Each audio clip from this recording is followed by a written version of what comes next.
만약 건물주가 정당한 이유 없이 새로운 임차인으로부터 현 임차인이 권리금 받는 것을 만약에 방해한다 그러면 이 현 임차인은 건물주한테 손해배상을 청구할 수가 있습니다. 반갑습니다. 법무법인 비전의 박명환 변호사입니다. 2021년 새해도 다들 건강하시고 새해 복 많이 받으시기 바랍니다. 이번 시간에는 지난번에 이어서 상가임대차보호법 나머지 부분, 자산의 회수와 관련된 부분을 살펴보겠습니다. 보증금의 회수와 관련돼서는 우선 변제권과 최우선 변제권을 먼저 간단히 한번 다뤄보고, 그리고 나서 권리금의 회수와 관련된 부분을 중점적으로 살펴보도록 하겠습니다. 먼저 우선 변제권부터 한번 보죠. 건물주가 상가 건물을 담보로 해서 돈을 빌려서고 못 갚아서 이 상가 건물이 경매로 넘어갈 때 이 우선 변제권이 중요합니다. 지난번 영상에서 말씀드렸듯이 상가에 입주를 하고 세무서에 가서 사업자 등록증을 내면은 그 다음 날부터 대항력이라는 것이 생기고, 거기에다가 확정일자까지 받으면 우선 변제권까지 확보된다는 말씀을 드렸죠. 그런데 이 우선 변제권은 환산보증금이 일정 금액 이하인 상가, 이러한 경우에만 상인법에 따른 보증금 보호를 받을 수 있습니다. 서울을 기준으로 보면은 환산보증금 9억 이하인 경우겠죠. 그래서 정리를 해보면은 경매 등의 경우에 우선 변제권을 취득하기 위해서는 첫 번째, 일정 환산보증금 이내 상가여야 됩니다. 두 번째는 대항력과 확정일자를 확보를 해야 되겠죠. 세 번째는 경매 시에 법원이 정해진 날, 배당 요구 종길이라고 있습니다. 법원이 정해진 날짜에 반드시 배당 요구를 해야 합니다. 자, 제가 설명의 편의를 위해서 간단한 예를 한번 들어보겠습니다. 만약에 어떤 사람이 서울에 10억짜리 상가 건물을 가진 건물주가 있습니다.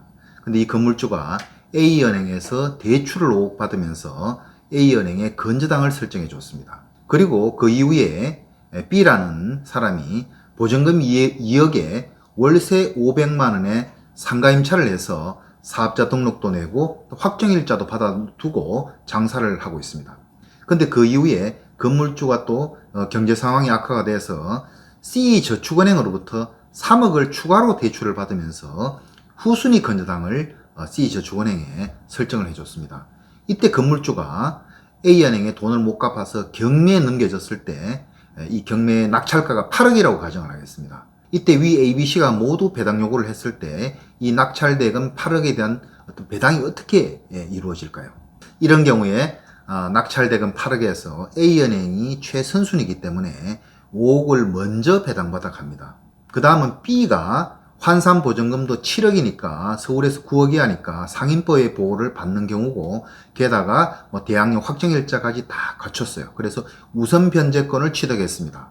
그래서 C저축은행보다는 선순위가 됩니다. 그래서 B가 2순위로 보증금 2억을 가져가고 나머지 남은 1억을 C저축은행이 가져가겠죠. 근데 만약 B가 확정일자를 받아두지 않았다면 어떻게 될까요? 이 경우에는 A은행이 5억을 받아가고 B의 보증금 채권은 우선 변제권이 없는 단순 채권이기 때문에 후순위라도 물건인 C저축은행의 건저당권이 우선하게 됩니다. 그래서 이 경우에는 C가 나머지 3억을 모두 받아가고 B는 한 푼도 배당을 못 받게 됩니다. 일정 환산보증금을 초과하는 거액 임차인의 경우에는 확정일자까지 받아두더라도 상인법상의 우선 변제권 조항의 보호를 못 받습니다. 그렇기 때문에 이러한 환산보증금 초과의 거액 임차인들의 경우에는 민법에 따르면 전세권 등기를 해둔다든지, 또는 임차권 설정 등기를 임대인한테 요청해서 해둔다든지, 또는 보증금에 대해서 건저당권을 설정해 둬야지만 유사시에 보증금 보호를 받을 수가 있습니다. 자, 그러면 그 다음에 최우선 변제권에 대해서 한번 살펴보겠습니다. 최우선 변제권이란 뭐냐면은 우리 일정 환산보증금 이하 임차인들 중에서도 그보다 훨씬 작은 또 일정한 소액 임차인이 있습니다. 일정한 소액 임차인의 경우에는 경매 시에 보증금 중에 그 보증금 다는 아니더라도 일부분만은 아무리 앞에 앞서는 건저당권자가 있다 하더라도 최우선에서 보증금 중에서 일정 금액을 돌려받을 수 있는 그러한 권리를 말합니다. 그 영세상인 중에서도 더 영세한 그런 소액 임차인들의 보증금을 최소한이나마 보호해주기 위해서 만든 규정이라고 볼 수 있겠죠. 이때 최우선 변제권의 보호를 받을 수 있는 소액 임차인의 범위는 환산보증금이 어느 정도냐 하면은 서울을 기준으로 해서 현재 법률로는 6,500만원 이하의 영세상인입니다. 이들은 그 보증금 중에서 6,500만원 이하의 환산보증금 중에서 보증금이 2,200만원까지는 최우선적으로 먼저 받아갈 수 있다는 겁니다. 이런 최우선 변제권이 있는 소액 임차인의 범위는 지역에 따라서 이렇습니다. 서울 같은 경우에는 6,500만원 이하 환산보증금인 경우에 2,200만원까지, 또 과밀 억제권역 같은 경우에는 5,500만원 이하면은 1,900만원까지, 광역시와 또 경기도 일부는 3,800만원 이하면은 1,300만원까지, 기타 지역은 3,000만원 이하의 환산보증금인자인 경우에 1,000만원까지 최우선 변제권을 보장받을 수가 있습니다. 그리고 이 기준금액이라는 것이 방금 서울에서 시작해서 기타 지역까지 말씀드렸는데, 이 기준금액은 현재의 이런 법률 기준이 아니라 이제 우리 몇 년마다 계속 이것이 조금씩 상향되면서 이제 바뀌어 왔죠. 그래서 이 건물의 제일 첫 번째 건조단건이 설정되었을 당시에 그 법률이 있겠죠. 기준금액이 있겠죠. 서울은 얼마, 과밀 억제권 지정은 얼마 이렇게 나오는 그때의 그 법상의 기준금액에 비춰서 이게 소액 임차인에 해당하는지 아닌지를 판단합니다. 이것도 유념하시기 바랍니다. 그리고 소액 임차인의 최우선 변제권은 이 대항력까지만 갖추면 돼요. 확정일자 안 받아도 배당 요구를 하면은 이 최우선 변제권은 보장을 받을 수가 있습니다. 단 이때 소액 임차인이 또 건물에 여러 명이 있을 수 있겠죠. 이러한 경우에 우선 변제되는 금액을 다 합쳐보면 그 금액이 건물 가액의 2분의 1 반은 넘지 못하도록 그렇게 정하고 있습니다. 다른 어떤 건조단권자들은 이런 사람은 너무 크게 해야 하기 때문에 그렇겠죠. 자, 다음에 이제 권리금에 대해서 한번 살펴보겠습니다. 권리금이란 뭐냐? 권리금 다 아시죠? 새로 들어오는 임차인이 현재 임차인한테 노하우나 자리에 대한 이점이라든지 이런 걸 통해서 지불하는 돈이죠. 일종의 자리값이라고도 얘기를 합니다.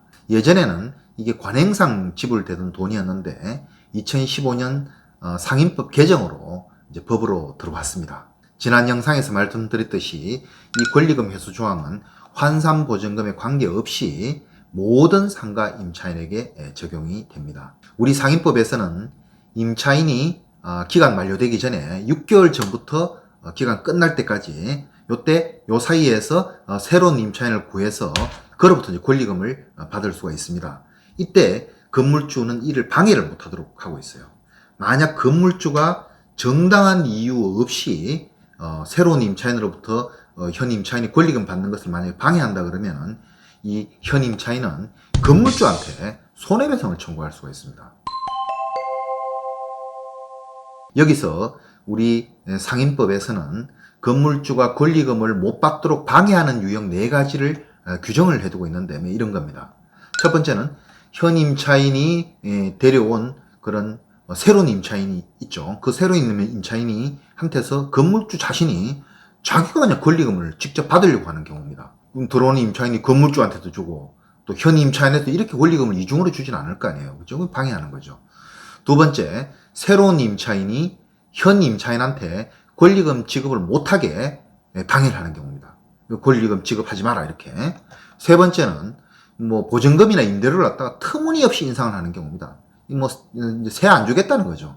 현재 100만 원 정도 월세 있는데 월세를 갑자기 3,400씩 올려버린다든지 그렇게 해서 안 들어오려고 그러겠죠. 그러면 새로운 임차인을 구하기 힘들게 만드는 경우입니다. 네 번째는 앞에 얘기한 3가지 포괄적인 어떤 그런 유형인데, 기타 정당한 사유 없이 현 임차인이 데려온 새로운 임차인과의 계약을 거절하는 행위, 이걸 이제 방해 유형으로 규정을 하고 있습니다.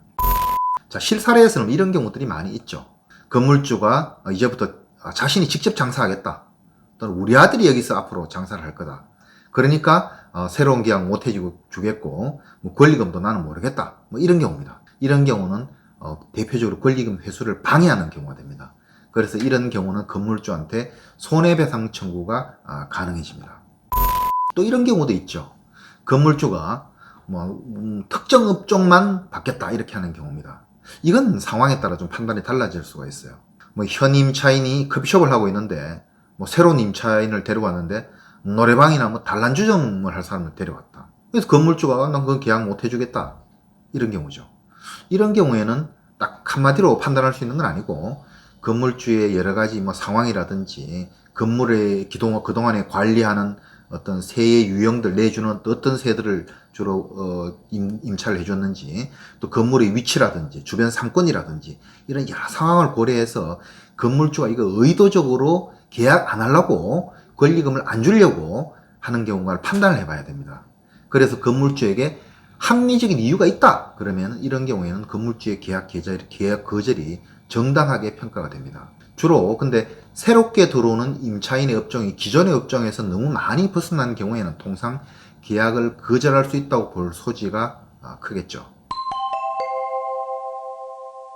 자, 그러면 경우에 따라서 현 임차인이 권리금을 받으려고 새로운 임차인을 데려왔는데 정당한 사유가 있으면 건물주는 계약을 거절할 수 있습니다. 그럼 건물주가 거절할 수 있는 정당한 사유는 어떤 경우냐?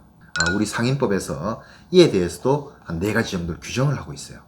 첫 번째는 새로 들어오는 새로운 임차인이 이 보증금이나 월세를 낼 능력이 없는 경우예요. 그럼 입증을 해야 되겠죠. 두 번째, 새로운 임차인이 임차인으로서의 의무를 위반할 우려가 있는 경우. 예전에 다른 상가에 있을 때 이 사람이 어떻게 했다든지 그런 경우에 대한 자료들이 있으면 그것도 가능하겠죠. 세 번째, 현 임차인이 1년 6개월 동안 점포를 그냥 방치해둬 버렸어요. 방치해둔 경우에는 권리금이라는 게 어떤 상권을 형성시키고 장사를 해서 어떤 권리금을 만들 어떤 그런 경우가 없겠죠. 그렇기 때문에 이러한 경우에도 정당한 사유가 있다고 봅니다. 마지막으로 새로운 임차인을 건물주가 구했어요. 건물주가 구했는데 건물주가 구한 새로운 임차인이 현 임차인한테 일정한 보상을 해서 권리금 쪽으로 지급을 해버린 경우, 이런 경우에는 임차인이 다른 새로운 임차인을 데리고 오더라도 계약 거절을 할 수가 있습니다. 그리고 또 한 가지가 있습니다. 우리가 지난 영상에서 계약 갱신 청구권을 우리가 이제 공부를 했는데, 그때 건물주가 계약 갱신을 거절할 수 있는 정당한 8가지 사유가 있었죠. 3기의 차임액에 이르도록 하는 해당하는 금액에 연체를 했다든지, 부정한 임차를 했다든지, 무단전대를 했다든지, 고의나 중과실로 파손시켰다든지, 이런 거 있지 않습니까? 그런 경우에도 건물주는 임차인이 새로운 임차인을 데려와서 계약을 하자고 했을 때 신규 계약을 거절을 할 수가 있습니다. 자, 이제 본론으로 돌아가서 임차인이 그러면 계약 만료 6개월 전부터 계약 종료까지 이제 그 사이에, 예전엔 3개월이었어요. 근데 좀 늘려줬죠. 새로운 임차인과 이제 권리금 계약을 자기들끼리 하고 건물주한테 데려와서 자, 신규 계약 합시다 했는데 건물주가 정당한 사유도 없는데 계약을 거절한다면 이제 어떻게 합니까? 만약 이렇게 해서 현 임차인이 권리금 회수를 못했다. 그러면 임차인은 계약이 만료되고 나서 3년의 소멸시효 기간이 있어요. 3년 내에 건물주를 상대로 손해배상을 청구할 수가 있습니다. 자, 그런데 이 손해배상 금액은 이 건물주한테 청구할 수 있는 게 권리금을 달라고 하는 게 아니라 손해배상을 청구하는 거예요. 자, 그래서 이러한 경우에 새로운 임차인하고 맺은 권리금 그 전부를 달라고 하는 것이 그 권리금하고, 그 권리금이 예를 들어서 한 1억이다 1억하고 현 이 상권에서 형성된 지금 임대차 종료 당시를 기준으로 해서 권리금 시세가 보통 있습니다. 그 시세액을 감정평가를 해봅니다. 해가지고 그것이 만약에 7천만 원이다. 그 낮은 금액 7천만 원을 손해배상 금액으로 하도록 우리 상인법이 정하고 있습니다. 자, 이제는 실제 사례에서 논란이 될 수 있는 몇 가지 경우를 한번 살펴보겠습니다. 첫 번째, 상가에 임차를 들어갈 때 나는 권리금 안 주고 권리금 없이 들어간 경우다. 이런 경우에도 나중에 권리금 주장을 할 수 있느냐? 네, 할 수 있습니다. 권리금이라는 것이 그 자리에서 노하우 등을 통해서 장사를 잘해서 이제 상권을 갖다가 이렇게 형성시킨 그런 공로에 대한 그거죠. 그렇기 때문에 그게 권리금이기 때문에 이 경우에도 권리금에 대한 보호를 받을 수가 있습니다. 두 번째는 이제 임대차 계약서 쓸 때 이런 경우가 있어요. 권리금은 인정하지 않는다 라는 권리금 포기 조항이 들어있는 경우가 간혹 있습니다. 이러한 경우에는 어떨까요? 이 경우에도 우리 상인법은 강행 규정이기 때문에 임차인에게 불리하게 약정한 계약 조항은 그 계약 조항이 무효가 되어버립니다. 그렇기 때문에 이 경우에도 그 권리금 포기 조항이 있다고 하더라도 권리금 주장을 할 수가 있습니다. 세 번째, 계약 갱신 기간이 끝나도 권리금 보호가 되느냐? 이 무슨 말이냐면 이게 대부분 이제 판례 사안인데요. 이제 예를 들어서 10년간 장사를 해서 이제 보장된 계약 갱신 기간이 다 끝났어요. 이래 나갈 때 이런 경우에도 권리금을 주장할 수 있느냐 이런 얘기입니다. 기존 하급심 판결에서는 계약 갱신 요구 기간이 끝나면 이제 뭐 장사를 충분히 하도록 보장을 해줬기 때문에 권리금은 이제 보장해줄 필요가 없다. 뭐 이렇게 이제 얘기를 했었는데 최근 우리 대법원에서는 권리금 보호라는 것은 임차인의 자산 보호를 위한 제도다. 임차인이 그동안 쌓은 지명도, 신용 이것이 자산인데 이거는 임대차 기간과 무관하게 보호해 줘야 된다. 그런 취지에서 계약 갱신 기간이 끝나도 권리금 주장을 할 수 있다고 이렇게 대법원에서 명확하게 판결을 했습니다. 자, 근데 실제 소송에서는 이제 뭐 입증의 문제라든지 또 시기를 놓쳐가지고 패소를 하는 경우가 참 많아요. 그래서 이 경우에 뭐 건물주와의 대화를 녹취해 둔다든지 또 계약하려고 했던 또 신규 새로운 임차인과의 권리금 부분 등에 대해서 뭐 권리금 계약서가 있으면 그걸 또 확보해 주시고 또 오고 갔던 문자라든지 SNS 등을 갖다가 증거 자료로 잘 수집을 해 두시는 것이 나중에 차후에 소송에서 굉장히 중요하다는 말씀을 드리겠습니다.